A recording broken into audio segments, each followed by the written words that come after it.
Gauss नियम के अनुप्रयोग में पहला अनुप्रयोग अपन ने लास्ट टाइम किया था, चालक गोले के कारण उत्पन्न विद्युत क्षेत्र अपन ने कर लिया था।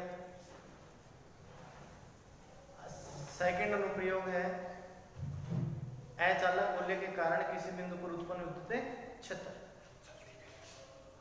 यह चालक गोला है, अचालक गोले के कारण उत्पन्न विद्युत क्षेत्र है। माना कैपिटल आर त्रिज्या का चालक गोला जिसके कारण किसी बिंदु पर उत्पन्न विद्युत क्षेत्र का अध्ययन करना है। माना कैपिटल आर त्रिज्या का चालक गोला जिस पर वितरित आवेश स्मॉल q है, अचालक गोले के बाहर स्थित बिंदु पर उत्पन्न विद्युत क्षेत्र, सतह पर उत्पन्न विद्युत क्षेत्र, अचालक गोले के अंदर स्थित किसी बिंदु पर विद्युत क्षेत्र की गणना करनी है। इसके लिए पहला इसमें पॉइंट है, जब बिंदु P अचालक गोले के बाहर स्थित,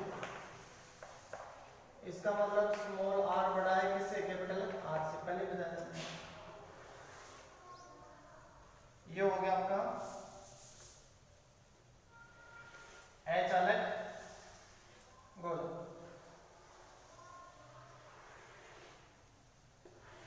और इसको आपने आवेश दे दिया प्लस।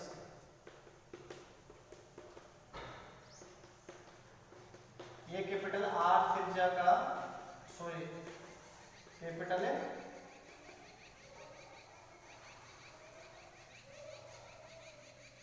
कैपिटल R त्रिज्या का अचालक गोला जिसको आवेश देने पर आवेश स्मॉल q है, इसके केंद्र O से r दूरी पर बाहर स्थित बिंदु P पर विद्युत क्षेत्र की गणना करनी है। इसके लिए स्मॉल r त्रिज्या के एक गोलाकार गाउसीय पृष्ठ की क्या करते हैं, कल्पना।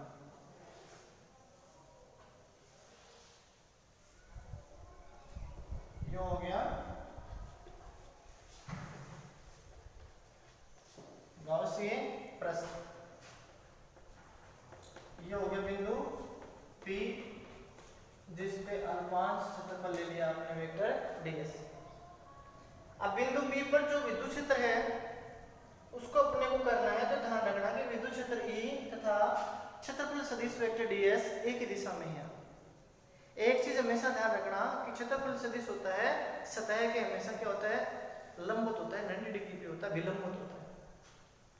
तो क्या हो जाएगा, गाउस के नियम से E dot ds equal to q upon epsilon 0। यहाँ कौन सा फॉर्मूला लगाओगे, a डॉट b का, a डॉट b कितना होता है, a b cos थीटा। तो ये हो जाएगा आपका E ds cos theta q upon epsilon 0। यहाँ लिखोगे वेक्टर E तथा वेक्टर ds सॉरी एक ही दिशा में है, यानी कि थीटा कितना है, 0। वेक्टर E तथा वेक्टर ds एक ही दिशा में है, तो थीटा कितना हो गया, 0। तो यह थीटा बराबर क्या लिख दोगे, 0।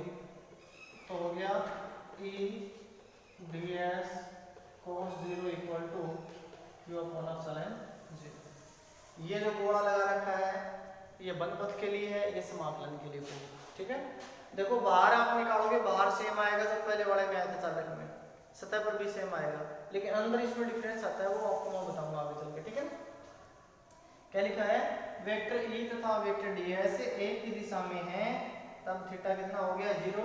और थीटा 0 हो गया तो इसको अपन लिखेंगे कि E ds cos 0 बराबर हो गया q अपॉन एप्सिलॉन 0। cos 0 की वैल्यू कितनी होती है, 1। कितनी होती है, 1। मिटा दो इसको।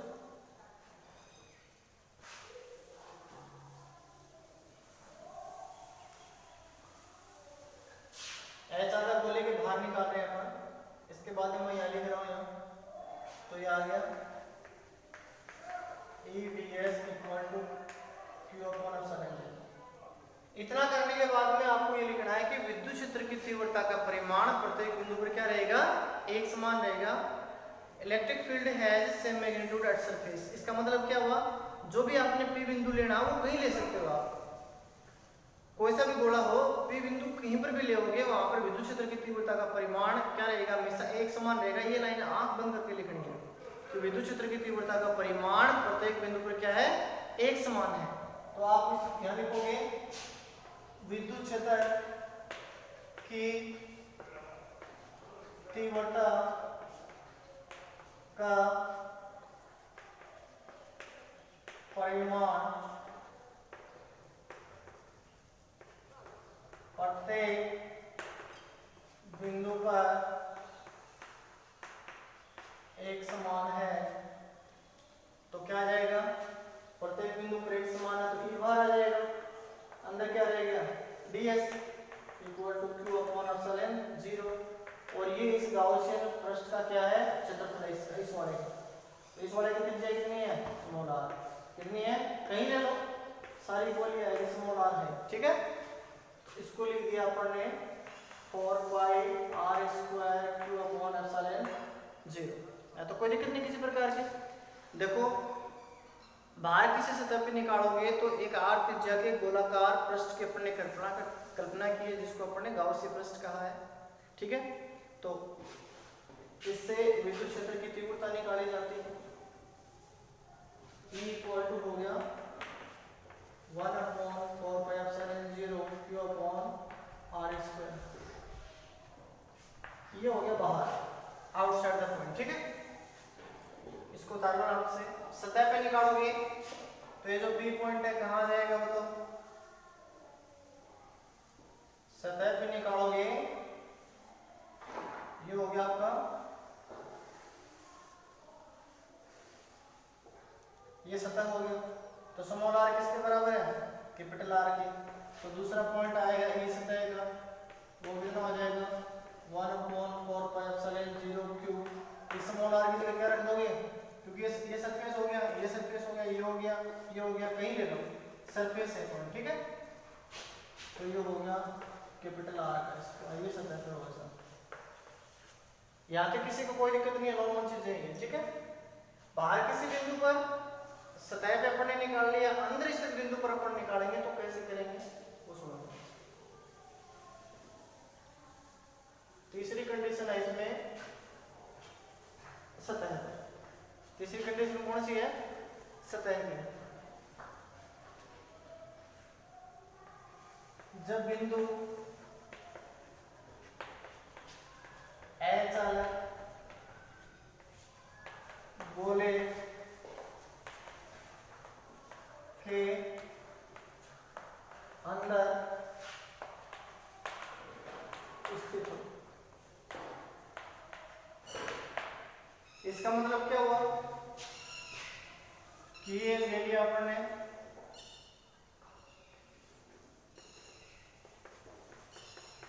आवेश,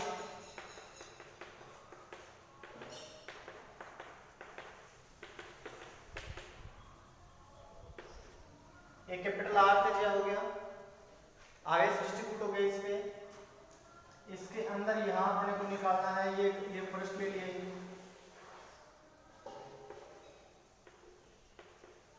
ये P पॉइंट ले लिया, वेक्टर ds। ये कैपिटल R त्रिज्या का एक अचालक गोला जिसके मध्य बिंदु O से r दूरी पर अंदर स्थित बिंदु P पर विद्युत क्षेत्र का अध्ययन करना है। इसके लिए स्मॉल r त्रिज्या के एक गोलाकार गाउसी पृष्ठ की क्या कर ली, कल्पना कर ली। इससे संबंधित फ्लैक्स हो जाएगा गाउस के नियम से, E dot ds equal to Q/ε0, क्यों नहीं आएगा, Q डैश आएगा। ये जो आपने लिए है वो चार्ज कितना है, टोटल का कितना है Q, टोटल का कितना है Q। और जो आपने अंदर वाला लिया है ये इसका है Q डैश, ये Q डैश अपने को निकालना है, ये Q डैश है।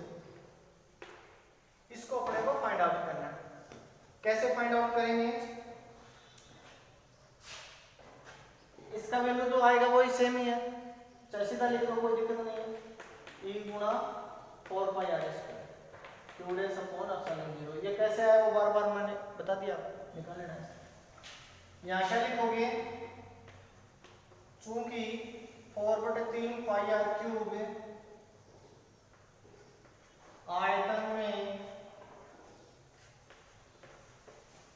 वितरित आवेश कितना है, क्यू। इस पूरे का इसका जो आयतन है, इसका जो आवेश है वो कितना है, स्मॉल क्यू। तो एकांक आयतन में कितना हो जाएगा, एकांक आयतन में वितरित आवेश इक्वल टू हो गया Q upon 4/3 pi R cube. अपने को निकालना है, इसका मैंने डायग्राम बना दिया। अपने को यहाँ रेडियस कितनी है, स्मॉल आर, इतनी आयतन में वितरित आवेश अपने को चाहिए, तो इसलिए लिख देंगे अपन 4/3 पाई आर क्यूब आयतन में वितरित आवेश कितना है, क्यू डैश। तो क्यू डैश बराबर कितना हो जाएगा, Q upon 4/3 pi R cube गुणा 4/3 पाई आर क्यूब, इससे कैंसिल हो जाएगा। तो यहाँ से अपने पास जो Q का मान निकल के आएगा वो कितना आएगा, देखो ध्यान से, ये बहुत इंपॉर्टेंट चीज है इसमें, ये वाली। तो यहाँ से जो Q डैश निकल के आएगा वो कितना है, Q R cube upon R cube. तो इसको इसमें रखेंगे इस इक्वेशन में, तो क्या हो जाएगा, E into 4 pi are square Q R cube upon epsilon 0 R की क्यूब, आर स्क्वायर से R square cancel, 1 upon 4 pi epsilon 0 Q small R upon R cube. इसका मतलब हो गया जो अंदर है विद्युत क्षेत्र का मान वो कितना हो जाएगा, इसका मान क्या हो गया, K Q R upon R cube means E हो गया स्मॉल आर। तीन रिजल्ट निकल के आए अपने पास, बाहर स्थित किसी बिंदु पर, सतह पर स्थित किसी बिंदु पर और अंदर स्थित किसी बिंदु पर। ये अपन ने विद्युत क्षेत्र का मान या विद्युत क्षेत्र का अध्ययन अपन ने किया। तो इसमें तीन रिजल्ट आ गए, एक रिजल्ट यह आ गया, एक रिजल्ट यह आ गया और एक रिजल्ट यह आ गया। अब अपन इसका ग्राफ प्रदर्शित करेंगे। ग्राफ कैसे बढ़ाएंगे समझ ध्यान से। ये हो गया आपका विद्युत क्षेत्र E और ये हो गया small r।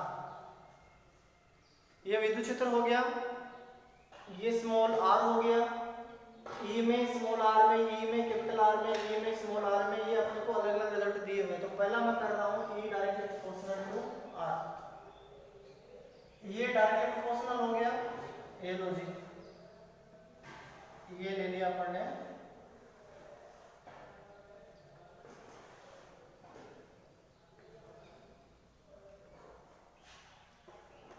E proportional R, R equal to capital R,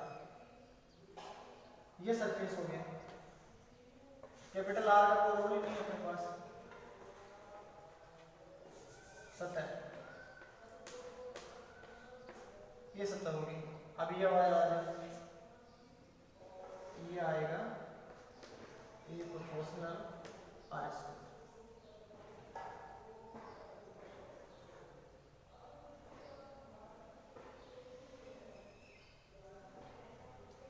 ये ग्राफ प्रदर्शित किया अपन ने विद्युत क्षेत्र का और दूरी का है।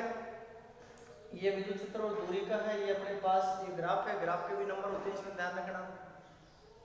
प्रश्न ऐसे आता है 4 नंबर का, क्वेश्चन कंप्लीट हो गया। गाउस स्थिर विद्युतकी के लिए गाउस के नियम को परिभाषित करते हुए अचालक गोले के कारण उत्पन्न विद्युत क्षेत्र का अध्ययन कीजिए।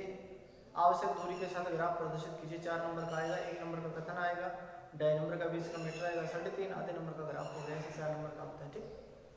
अब अपने पास 2 एप्लीकेशन अपन ने की है, कितनी की है, 2। तीसरी एप्लीकेशन लेके चल रहा हूं मैं, अनंत रेखीय आवेशित तार के कारण किसी बिंदु पर उत्पन्न विद्युत क्षेत्र।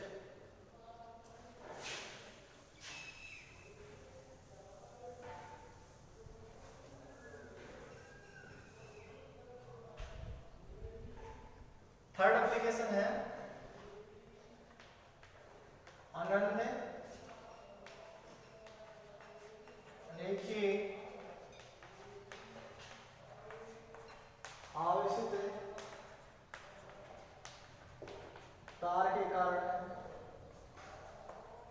उत्पन्न विद्युत क्षेत्र बहुत इंपॉर्टेंट है।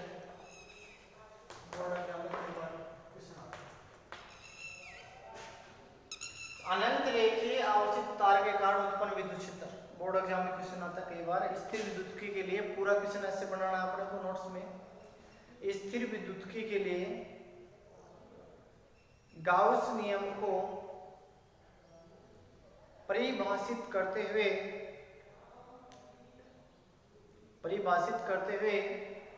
अनंत रेखीय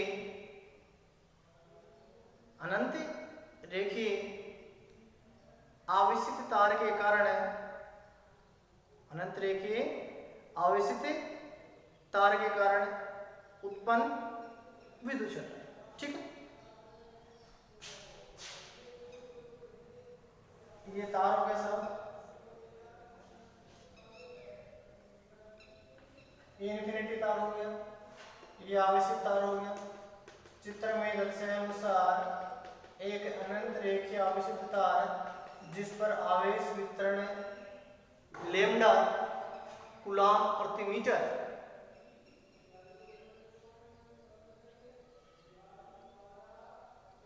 लैम्डा कूलॉम प्रति मीटर वितरित है।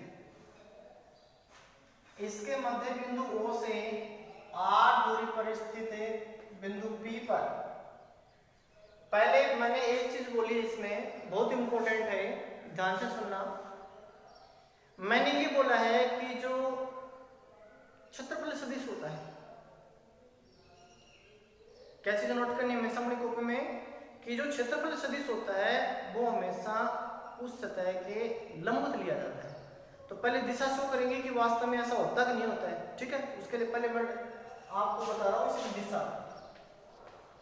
पहले अपने को फाइंड आउट करनी है इसमें डायरेक्शन यानी कि दिशा। चित्र में दर्शाए अनुसार अनंत रेखीय आवेशित तार का एक हिस्सा जिस पर आवेश वितरण लैम्डा बराबर होता है आवेश बटे लंबाई कूलॉम प्रति मीटर। इसका मतलब क्या हुआ साहब? इसका मतलब ये हुआ कि अगर तार लंबा है तो आवेश वितरण कक्षा 11 में मैंने घनत्व बराबर द्रव्यमान बटे आयतन का फॉर्मूला पढ़ाया था। तो यहाँ जब आवेश वितरित होगा तो वो आवेश घनत्व बराबर आवेश बटे लंबाई में आएगा, आवेश बटे क्षेत्रफल में आएगा, आवेश बटे आयतन में आएगा। अलग अलग सिंबल इनके बताऊंगा मैं आपको। तो ये लंबाई के अकॉर्डिंग है, इसलिए लंबाई का फॉर्मूला लग जाएगा, क्षेत्रफल होगा तो सिग्मा लग जाएगा, आयतन होगा तो आगे रो के रूप में आ जाएगा। इसके लिए चित्र में दर्शाए अनुसार अनंत रेखीय आवेशित तार का एक हिस्सा जिसकी लंबाई कितनी है L,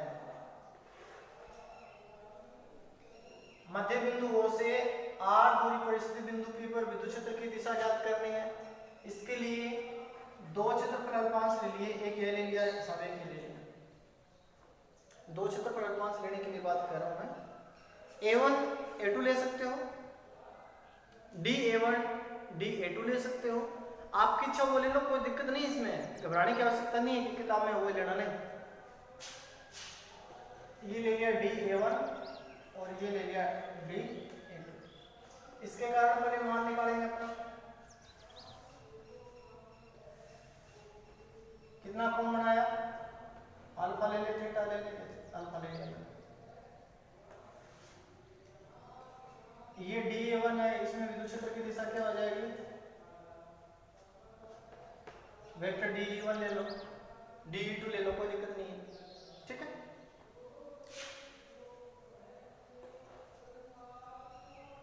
इसके साथ एंगल बनता है तो क्या हो जाएगा, DE ले लो। चलो ये DA1 हो जाएगा, DA2 हो जाएगा, DE cos अल्फा। जिसके साथ एंगल बनता है वो हमेशा cos में आएगा, जिसके साथ एंगल नहीं बनता वो किस में आएगा, sin में आएगा। ये हो गया DE sin अल्फा। इसी प्रकार से किस अल्पांश के कारण पहुंच जाओ यहाँ, वेक्टर D। तो तो ये भी कितना हो जाएगा डी कोस अल्फा और ये हो जाएगा डी साइन। इसका मतलब क्या हुआ, अपने को इसमें खाली डायरेक्शन देखनी है कैसा होता कि नहीं होता है, ठीक है। एग्जाम में अगर डायरेक्शन पूछता है तब तो कर दो, वरना कोई ज्यादा जरूरत नहीं है। मैंने क्या बताया आपको, अनंत रेखा आवेशित तार है कि इस प्रकार एक तार है पूरा का पूरा लंबा, ठीक है, अनंत रेखा, उसका एक टुकड़ा ले लिया अपने, इतना सा हिस्सा ले लिया। इस तार के कारण सेंटर बिंदु ये हो गया, इससे r दूरी पर स्थित बिंदु P पर विद्युत क्षेत्र की गणना करनी है। इसके लिए इस तार को अनेक अल्पांशों से मिलकर बना माना, उनमें से ये अल्पांश लीजिए dA1 dA2 ले लो, dA ले लो, dA ले लो, कोई दिक्कत नहीं, कैसे ले लो। मध्य बिंदु O से सममित दूरी पर, समान दूरी पर दो क्षेत्रफल अल्पांश ले लिए। इन अल्पांशों के कारण बिंदु P पर विद्युत क्षेत्र है, उसको घटक के रूप में आप विभक्त करोगे, तोड़ोगे, तो इसमें एक घटक कोस के रूप में आ गया, एक आ गया साइन के रूप में। डी साइन अल्फा परिमाण में समान है, लेकिन एक ही क्रिया रेखा पर होने के कारण परस्पर क्या हो जाएंगे, निरस्त हो जाएंगे, जबकि एक दिशा वाले घटक जुड़ जाएंगे। तो मैंने क्या बताया था कि विद्युत क्षेत्र ज्ञात करने के लिए जो क्षेत्रफल सदिश काम में लिया जाता है, जो क्षेत्रफल सदिश काम में लिया जाता है, वो हमेशा पृष्ठ के क्या लिया जाता है, अभिलंब लिया जाता है, लंब लिया जाता है। ये मैंने यहाँ शो करके दिखाया है कि लंब कैसे होता है, ठीक है। अब अपने को विद्युत क्षेत्र की गणना करनी है, इसमें क्या करनी है, गणना।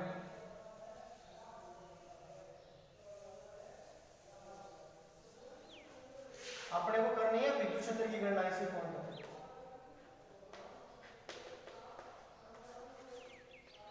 क्या करनी है, विद्युत क्षेत्र की गणना। चित्र में दर्शाए अनुसार एक अनंत रेखीय आवेशित तार जिसके मध्य बिंदु O से r दूरी पर स्थित किसी बिंदु P पर विद्युत क्षेत्र की गणना करनी है। ये बिंदु P ले लिया साहब, जहां पे अपने को विद्युत क्षेत्र की गणना करनी है।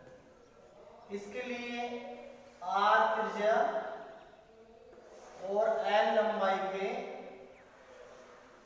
एक बेलनाकार गाउसीय पृष्ठ की कल्पना करते हैं। क्या करते हैं, बेलनाकार गाउसीय पृष्ठ की कल्पना करते हैं। बहुत तरीके से निकाल लेंगे।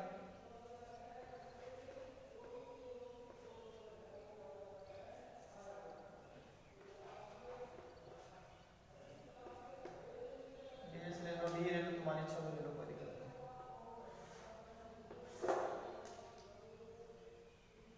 r दूरी पर चित्र में दर्शाए अनुसार अनंत रेखीय आवेशित तार का एक हिस्सा है। ये अनंत रेखीय आवेशित तार का एक हिस्सा हो गया। इस पर आवेश वितरित आपने इस प्रकार से कर दिया। r दूरी पर बिंदु P पर विद्युत क्षेत्र की गणना करनी है। इसके लिए r दूरी पर तथा L लंबाई के कारण एक विद्युत क्षेत्र की गणना करनी है। इसके लिए अपन ने एक गोलाकार गाउसीय पृष्ठ की कल्पना की है। गोलाकार गाउसीय पृष्ठ के कारण अपन जब मान निकालेंगे तो इसके तीन हिस्सों के सामने हो जाए। एक हिस्सा ये S1 हो रहा है, एक हिस्सा ये S2 हो गया और एक हो गया ये S3। अब मैं अपने गुरु में जो बेलन होता है जिससे अपन रोटियां बेलते हैं उसका जिक्र कर रहा हूँ, ठीक है। उसको अपन ने इस प्रकार से हाथ में ले लिया। एक अपर का अप साइड का भाग हो गया बेलन का, जिसको अपन मुट्ठी से पकड़ते हैं, ठीक है। एक वो भाग हो गया, एक ये भाग हो गया। एक भाग जो होता है जिससे रोटियां बेली जाती हैं इस प्रकार से। तो तीन हिस्से हो गए इसके। तो तीनों हिस्सों पे इस हिस्से पे विद्युत क्षेत्र हमेशा इधर ही होगा, आपको पता है। ये हो गया ds, ये ds ले लिया, ये ले लिया। बार बार समझाने की जरूरत नहीं, काफी बार समझा दिया मैंने आपको ये चीजें। ये हो गया वेक्टर v और ये हो गया वेक्टर ds। तीन हिस्से हो गए। तीनों हिस्सों से विद्युत फ्लक्स कितना हो जाएगा,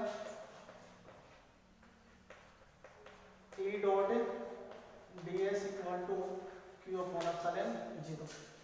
तीन हिस्सों से मिलके बना टोटल। ये टोटल जो बेलन अपन ने लिया है ये तीन हिस्सों से मिलके बना है। इन तीन हिस्सों से मिलके बना है तो उसके लिए अपन क्या करेंगे, उसके लिए तीन हिस्से हो गए, पहला, दूसरा और तीसरा, ठीक है ना। तो मैं ये लिख रहा हूँ पहला हिस्सा S1 E dot ds plus S2 E dot ds, ये हो गया sorry E dot ds equal to Q upon epsilon G। और Q की वैल्यू आपको पता ही है, मैंने क्या बताया, लैम्डा बराबर क्या होता है, Q अपॉन L होता है। ये लंबा तार है, इसके 3 हिस्से हैं, कोई समझ लो। कई तरीके, एक तरीका ये भी होता है इसका, phi equal to phi 1 plus phi 2 plus phi 3, कैसे ले लो कोई दिक्कत नहीं। ये खोल दो ए डॉट बी के फॉर्मूले से सबको, E ds cos theta, E ds cos theta, E ds cos theta equal to lambda बराबर क्या है, Q अपॉन L है, तो Q बराबर कितना हो गया, लैम्डा L अपॉन एप्सिलॉन 0। ये बहुत जरूरी है मान रखना Q का, ये Q का मान रखोगे तो Q बराबर कितना हो गया यहाँ पे, लैम्डा L, ठीक है। 3 हिस्से हो गए इसको, पहला हिस्सा जब S1 का, ये S1 है साथ ये वाला, विद्युत क्षेत्र इसमें इधर है और क्षेत्रफल 5, क्षेत्रफल सदिश है, देख लो कितना एंगल बढ़ गया 90, या थीटा लिख दिया मैंने 90। नीचे का भागा जाओ, यहाँ थीटा कितना हो गया, देखो साफ दिख रहा है 90, यहाँ थीटा कितना हो गया 0। ये cos 90, ये cos 90, cos 90, cos 90 क्या होते हैं 0, तो ये 0 हो जाएगा, ये 0 हो जाएगा, ये 0 हो गया, ये 0 हो गया, एक बच गया अपने पास, इसको मैं ऊपर लिखता हूँ। साथ के साथ लिखते रहो, कोई दिक्कत नहीं किसी प्रकार की।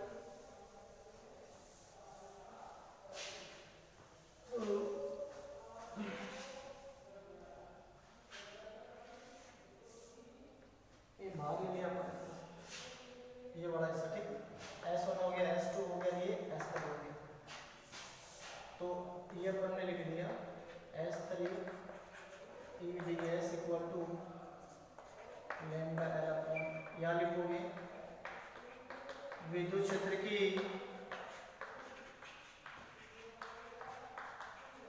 तीव्रता का परिमाण प्रत्येक बिंदु पर एक समान है,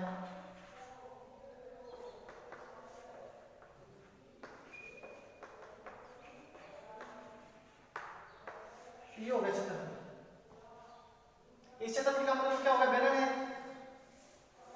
बेलन है तो कितना हो जाएगा इसका, बेलन का क्षेत्रफल कितना होता है 2 पाई r, कितना होता है,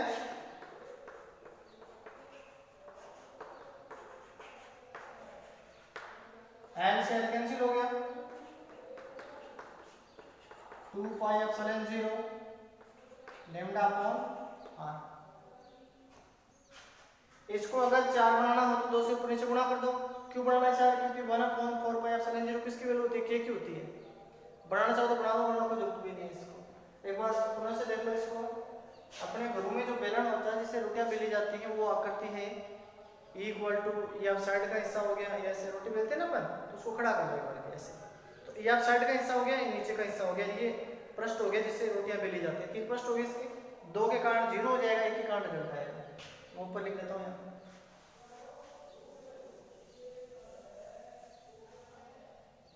इसको अपन ने लिखा E equal to 1/4 pi epsilon 0 2 lambda upon r, 2 से मैंने ऊपर नीचे गुणा कर दिया इसको, E इक्वल टू हो जाएगा 2 k lambda upon r,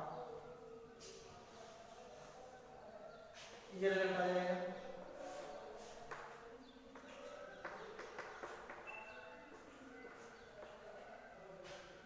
r E directly proportional क्या है, r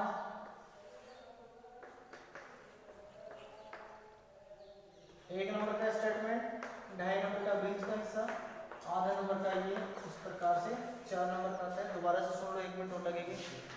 स्थिर विद्युत के लिए गाउस के नियम को परिभाषित करते हुए अनंत रेखीय आवेशित तार के कारण किसी बिंदु पर उत्पन्न विद्युत क्षेत्र, 3 एप्लीकेशन कर ली है, लास्ट के दोनों इंपॉर्टेंट है और आगे के अपन करेंगे, ठीक है। Thank you.